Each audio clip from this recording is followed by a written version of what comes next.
Good afternoon and welcome to our webinar on employee engagement. Quick couple housekeeping items before we get started. First, know that any notes that we have from today's webinar topic will be sent along with the recording that you will get after the webinar.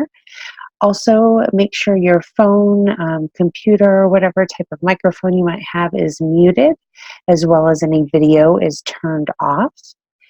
And any items that you have for questions or comments, you can use the chat function for that. And at the end of our webinar, we will have a Q&A should there be any questions or comments that come in. So let's go ahead and get started. So first and foremost, thank you so much for joining us. We know you're all busy, so whether you're watching this live or on the recorded version, we do appreciate you spending your time with us today to learn about this topic. So our topic today is cracking the code of employee engagement. And I am your presenter today. My name is Jamie. I am a mother of 3, wife to 1. You'll notice my 3 daughters are there in that bottom right corner. I have been in the veterinary field for 22 years working in small animal practices. I have also been in a management role for the past 18, almost 19 years now. And I have a bachelor's degree in animal science. I've also been a certified veterinary practice manager since 2008. I served on the AHA board of directors in their practice management director role. I am also a fear-free certified professional, and as of the most recent role I have taken on has been to work with the wonderful team at CATALYST Veterinary Professional Coaches. And also I have 2 boxers that are pictured in that upper right-hand corner, and that lovely little Butterball English Bulldog is one of the patients at my current practice. So my team is amazing about bringing all the puppies and kittens to me for selfies. So I loved this quote and thought it was really appropriate for today's webinar. And that is from Simon Sinek.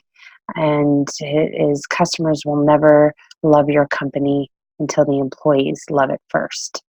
And that's what we're going to talk about today.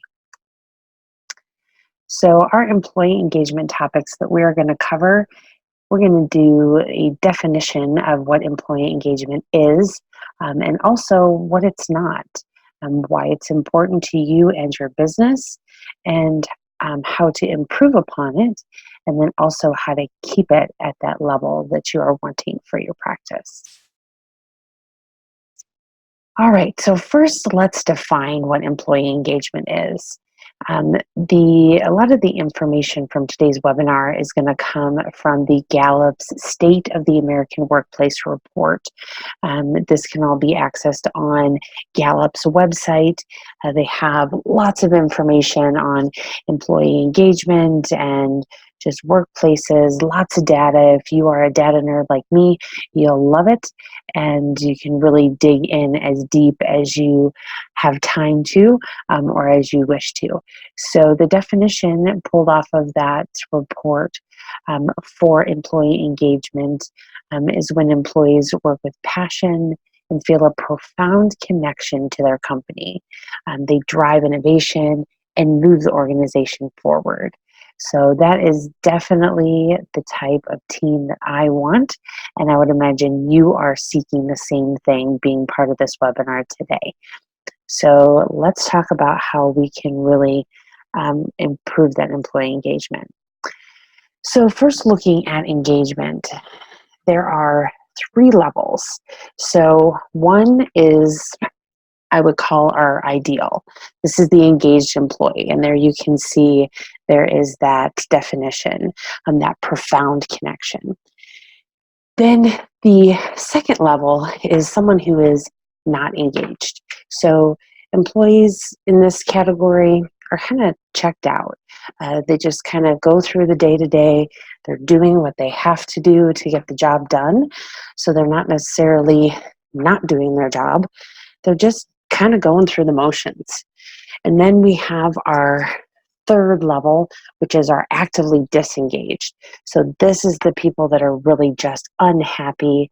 They are, and I love the way it puts it here, they are busy acting out their unhappiness. So I kind of classify this one as your more toxic employees. So this is where people are just spreading that negativity, not doing the job that you need them to do, not really moving your organization to the next level. So that would be your toxic, disengaged employee. So now that we kind of have a feeling for the three levels of engagement for employees, where do you think your employees are at? Do you feel they're that happy puppy that is ready to be involved and engaged and just really enjoying their life in your practice?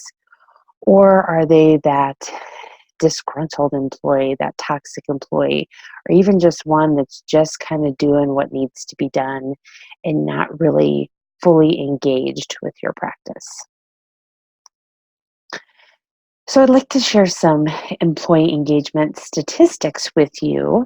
Like I said, I'm a data nerd, so I thought these were some interesting things to just really gain a perspective on what employee engagement is. Now, this workplace report is from 2013, so it's a little bit older, but anything that I have seen through more recent times has really still held true to these statistics.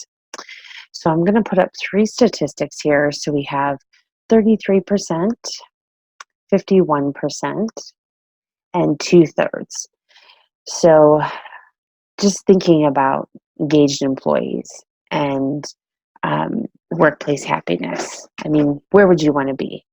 I would imagine that you would hope that our workforce and your team specifically is 2/3 of those people are engaged and happy. But I'm sure you know I'm going to put up some statistics that are not as favorable as that. So the 33% of US employees are engaged. So really only a third of those employees that we have or that are just in the US workforce are classified as that engaged employee category. 51% of employees are actively looking for a new job or watching for open positions. So boy, that to me was staggering that half of our US employees are in that role. And then 2/3 then of those US employees are not engaged. So they either fall into that um, completely disengaged or just unengaged employees. So that's 2/3 of our workforce are not engaged in their jobs. Pretty staggering.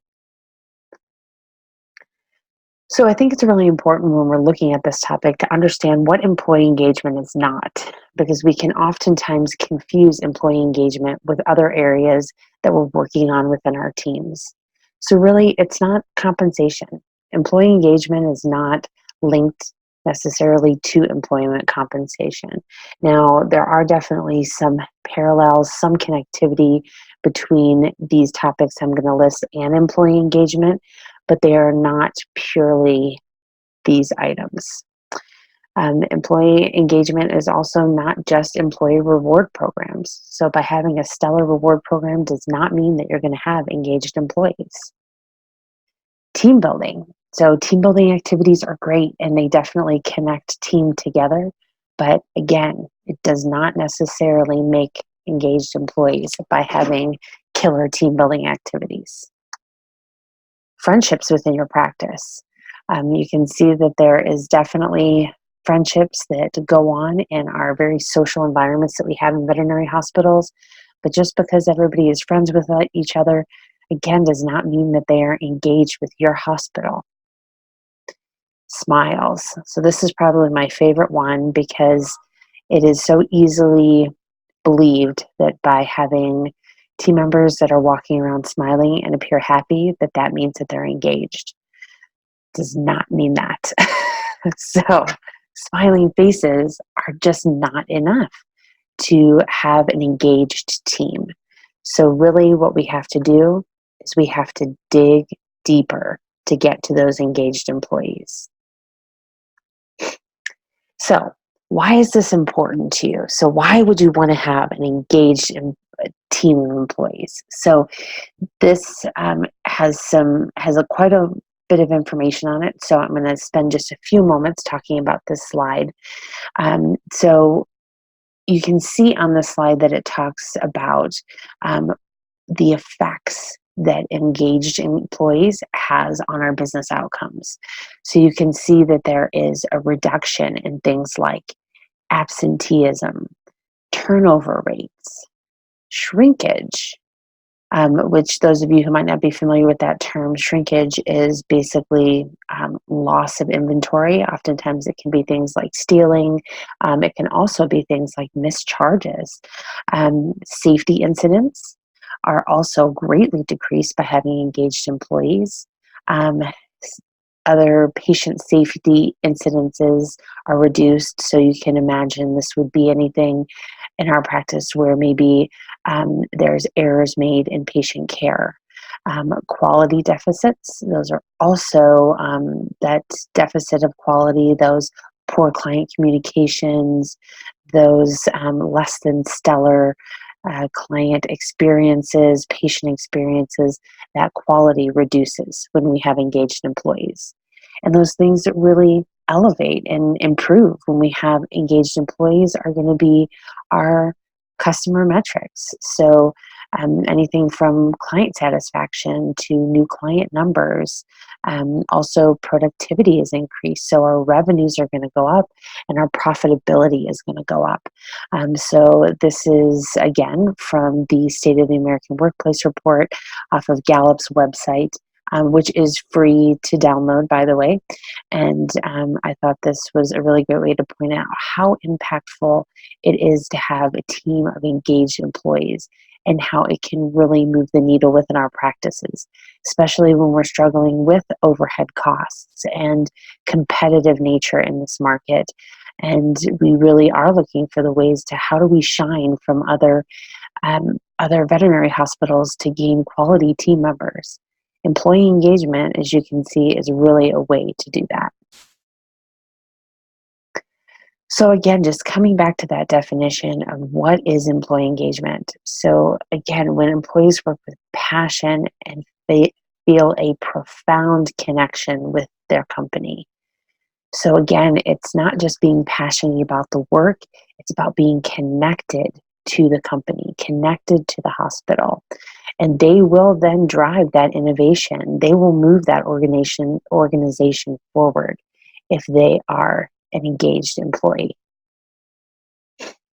So now the big question of the webinar is, how do we crack that code? How do we get engaged employees? So the number one way that we can get engaged employees is really looking at our culture. So I know this is a big buzzword and we hear about culture all the time these days, but it really is the basis of everything that we do. And saying something like, we don't have a culture, that right there is your culture. So if you are wanting to dig more into the culture topic, we do have a number of workshops available that talk about that culture crush instead of clash, and really defining that culture and understanding what culture is in your hospital. And it really is defined by your day to day and how you live in and out with your team. Number two is core values. And this really goes hand in hand with your culture. But defining those core values is going to give your team a roadmap, a point of reference, something to help make decisions and how to really navigate difficult decisions. So by setting core values, we then know, okay, what is it that is important to us as a team, as a hospital? And I feel it's really imperative to make sure that these core values are done as a team, especially if you don't have core values set, to sit down as a team over a course of months, sometimes years, to really define those core values. Now, hopefully it won't take you years to get this done, but if you don't have core values, I can tell you from personal experience, it has been a game changer in my hospital to finally sit down and as a team collaborate and come up with our core values. I think the biggest mistake we can make is just presenting core values to our team and not involving them in that process. Because otherwise, if you just lay those out to them, it's going to feel like it's a directive and not them being involved and really being passionate and connected, which are two words that are in our definition of an engaged employee. So we want people to be passionate and connected with those core values. So you do have to involve your team. Now, you also might be in a situation where your core values have been set forever. Do you really still feel connected with those core values? Is the question you need to ask yourself. And really, the team does too. If those core values are no longer relevant, it's time to revise. Now, you might not throw all the core values out the window because your practice has been built on that, hopefully, but really kind of redefining those. And sometimes it might just be how you define that core value. You might say it a little bit differently that connects more with your team. But I suggest if you have core values that have been established for quite some time that maybe your team doesn't really know, dust those off, bring them back out, and really talk about them and make them present in the everyday. And those core values will then start to lead your hospital. And the third way we can crack this code on employee engagement is intentional team selection. So the order of this roadmap to engaged employees is very intentional in the order. That culture is the base. Those core values then set that resource for your team. And then when you're selecting new team members, you need to use those two things to intentionally select the people that you invite on your team. And remember, that's what you're doing. You're not just taking the next person that walks in the door, as much as we sometimes want to because of short staff. You want to take the next qualified candidate to fill a slot. But you really do need to be intentional, making sure that they match with your culture, that they are also connected and passionate about your core values, and really having conversational interviews versus very much the back and forth of what are your strengths, what are your weaknesses. Really develop questions that focus on your core values, making sure that you're picking out very intentional questions to dig deeper into that person's personality. And yes, it is for sure important to have a set of skills that you need from that person, depending on the position. But you also need to dig deeper than that and making sure that that person's desires and wants and passions and motivations really fit along with your practice. And if they don't hire them. You have to pick the right people for your team, because if you pick somebody who is not going to be connected and passionate about your hospital's culture, your hospital's core values, you are not going to have an engaged employee. So it really does start from that foundational approach and on up, and utilizing those two things to develop the team that you want that isn't engaged. Another way that I think is critical to keeping that engaged team and really developing an engaged team is one-on-ones. And this is something that I had spent years thinking about doing, had team members suggest, and up until just recently had not done. And finally, in the last year, I finally got out of my own way and got these done for my team. And it made a world of difference. And I suggest one-on-ones being away from the hospital and really, again, intentional on what's going to be discussed at these meetings. And sometimes in the beginning, it's just picking the brain of your staff, figuring out where they're at, how they feel about their job, what they're excited about, really spending the time with each individual person to learn more about them and see what fuels their fire and see why they're on your team. If you don't know these things, you can't really develop your team in a forward direction, and they can't also be part of that innovation and growth in your hospital if they are confused about where things are going, if they have questions that are unanswered. And these one-on-ones provide the environment to have that open communication, that question and answer session that is uninterrupted. So definitely taking these away from the hospital is something that I highly recommend, and being very set with setting an appointment for it and set a time frame for it and stick to that. You really don't want to bring your team member away from the hospital to just chat about things for hours and hours and hours, because with the right team member, that can definitely happen.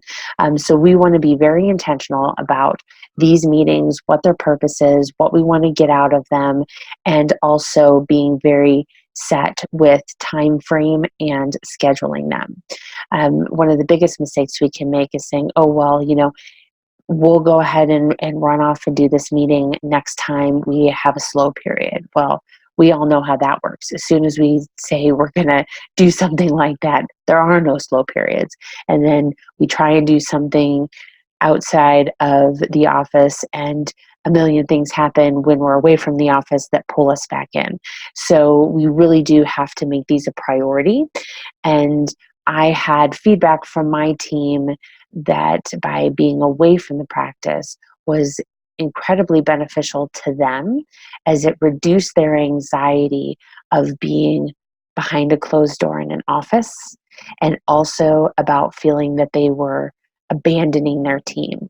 So I highly recommend that we have one-on-one meetings with our team and make it on a regular basis. This should not be a one and done type meeting. It should be something that has some regularity to it, whether you set it as the same for every team member or you set it customized to each team member. We really want to make sure that these one-on-ones are something that we do regularly. And then our fifth step for cracking this employee engagement code is responding to this feedback that you get from these one-on-one meetings. So sometimes if you have a team member who is really struggling, if you just take that information and don't do anything with it, that's almost more frustrating and disengaging for that employee than to not have the meeting in the first place. So setting up the expectation that whatever they need and want, you're just going to be able to snap your fingers and make happen is not a realistic expectation. So we don't want to do that.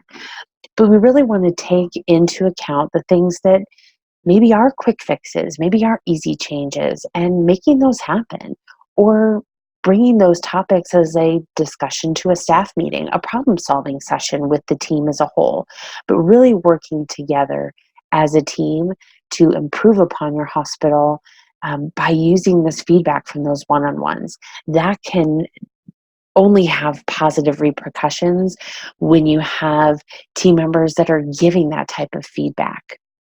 And along with that feedback in these meetings, we do need to set goals and then measure. We cannot improve upon what we don't measure. If we don't know where we're at, we don't know where we can go. So making sure that you really evaluate your team's feedback from those one-on-ones, those team needs, those maybe things that they're struggling with, those questions that they had, set goals around that feedback and then measure that. One of the things that I utilized was something very subjective, but I think also very impactful, was just having team members rate their job satisfaction. Where do they fall on a scale of 1 to 10? There's other great ways to get feedback outside of one-on-ones. I personally think the one-on-ones are definitely the most impactful, but you might look at doing anonymous surveys through things like SurveyMonkey. But whichever way you get feedback, have some consistency in the meetings, the one-on-ones, to where you're asking some similar questions each time so you can track those and measure them over time and see where maybe team members' job satisfaction falls at, or if there are certain goals that they are wanting to achieve and how they are doing on those goals, so that you can really work together with your team. So those are our steps for cracking that employee engagement code.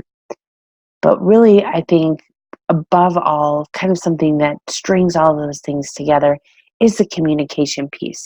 Obviously, when we have a culture, we want to communicate that culture with team members on a regular basis, with new hires, with candidates.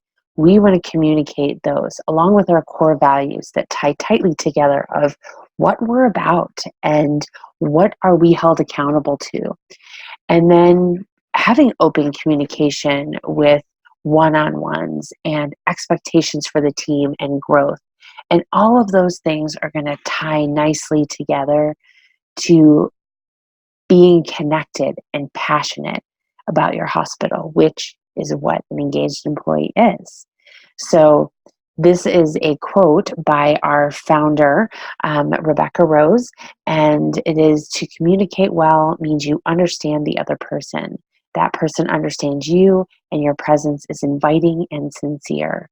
So just as we're looking for engaged employees and kind of flipping that switch with those employees to improve that engagement, we ourselves also have to be engaged. So we can't just be going through the motions. We also have to be sincere and connected and passionate about our hospital and its success. So you have got this. I am confident that you will be able to take this information from today's webinar and really evaluate your culture and define those core values and connect with your team through one-on-ones and evaluate that feedback and do something with it and really engage your team.